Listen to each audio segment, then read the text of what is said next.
একটি ছোট্ট গ্রামে এক দরিদ্র ছেলে বাস করত। তার নাম ছিল রাহুল। প্রত্যেক দিন সকালে সে গরু চড়াতে যেত।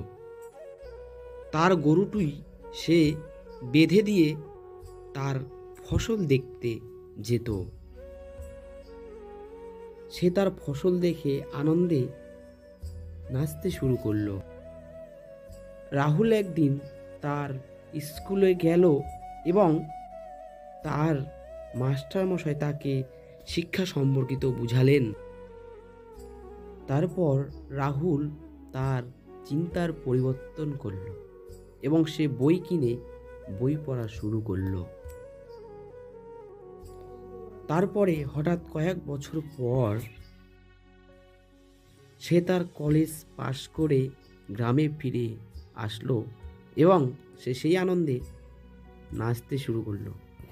তো আমরা এই গল্প থেকে এটাই শিখতে পারি যে রাহুল আজকের দিনে এক বড় শিক্ষাবিদ হয়ে গ্রামের অনুপ্রেরণা হয়ে দাঁড়িয়েছে। তার এই সংগ্রামের গল্প সবাইকে শিখিয়েছে যে সৎ পরিশ্রমে সবকিছু অর্জন করা সম্ভব।